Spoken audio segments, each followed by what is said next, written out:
Hi everyone and welcome back to Beyond the SOP.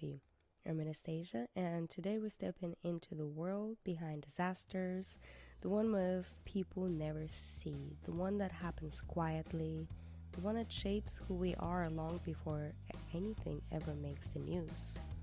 This episode isn't about the technical side of emergency management, it's about the human side, the part that lives in the gaps, the part that stays with you long after the disaster ends, the part that never fits into a job description. So let's go there. Let's talk about what people think emergency management is and what it really looks like from the inside. Whenever I tell someone I work in emergency management, there's this moment, a small, polite pause where I can see their brain trying to download a meaning from the universe. And I watch the catalog flip. FEMA, firefighter, are you a meteorologist, a person in the news? Oh, drills and safety training, right? They're trying. I genuinely appreciate that. They're reaching for the closest thing they can compare it to. But emergency management is its own creature, its own universe, its own language. And part of a job is accepting that most people won't ever truly understand what we do. Because if we're doing it well, they never have to. Before any disaster ever touches a community, there's an entire world moving behind the scenes. The public sees response, smoke, water, helicopters, evacuations, shelters. But the backbone, the real structure, is built months or years before that moment. It's the planning meetings, it's the what ifs, it's the exercises where the half the room is rolling their eyes because everything feels hypothetical, right up to the day it isn't. It's drills that feel boring until the day muscle memory saves a life. It's training sessions where someone in the back is thinking, this will never happen here, and then one day it does. It's the work with no applause. It's the preparation that no one celebrates, the plans that get criticized when they exist and blamed when they don't. People don't see this part, and honestly, that's okay. Preparedness is care, not performance. And planning is one of the most intimate ways to protect people you may never meet. When a disaster finally strikes, EM becomes visible, but still not in a way people imagine. There's no hero spotlights, no dramatic music, no Hollywood edits, or no lava flowing through downtown LA. Just humans supporting humans.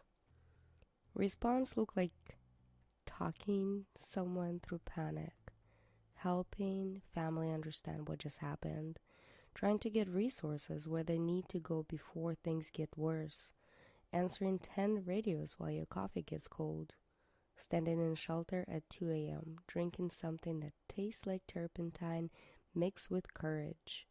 But someone made it for you, so you drink it anyway.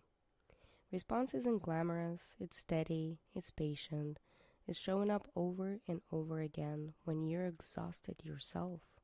There was a woman I met during a wildfire response, and I can still see her face. She walked towards me slowly, hands trembling, voice thin like something had burned straight through the center of her life. She said, I don't know where to go now. Not physically, emotionally.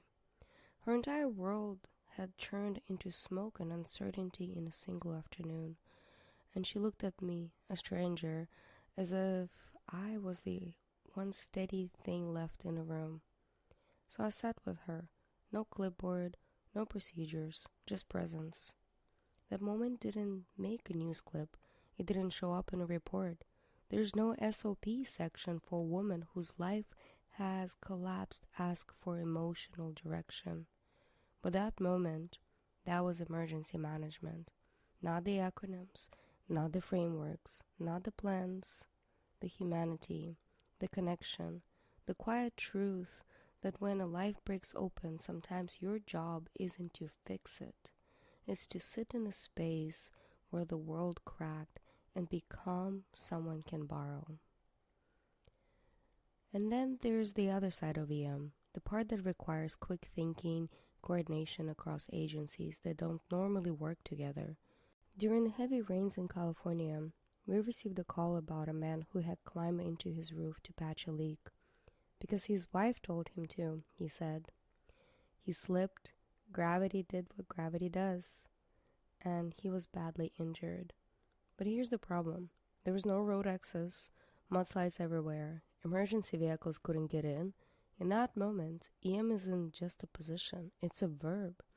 We started calling, we escalated, we coordinated medical evacuation with National Guard, we got a helicopter launched, we pieced together a pathway through weather, terrain, and time. That's emergency management. Not the part where people think about, not the part they imagine, but the part that saves lives when every normal path is gone. People misunderstand EM because our biggest success looked like nothing happened. If the evacuation goes smoothly, that's success. If supplies arrive without chaos, that's success. If disaster doesn't get worse, that's success. It looks uneventful, calm, predictable, but only because hundreds of decisions, plans, and actions made it look that way. We're a quiet seam that holds everything together, and honestly, I'm really good with that. We don't do this work for attention. We do it because we care, because someone has to step towards the chaos, not away from it. If I had to describe emergency management in one sentence, it would be this. We hold the line between chaos and community. We don't stop disasters. We don't erase pain. We don't make tragedy lighter. But we make sure people don't face it alone. We're the calm when people run out of calm. We're the clarity when everything feels confusing. We're the bridge between the moment everything goes wrong and the moment it starts to get better. And we do it quietly, steadily, humanly, behind the SOP.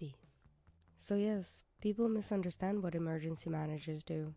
But now you walk into a deeper parts with me.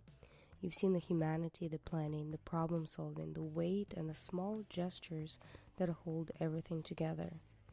Episode 1 was about where my journey began. Episode 2 is the world the journey led me into. Episode 3, we're going deeper. Stay safe, stay true to yourself, stay beyond the SOP.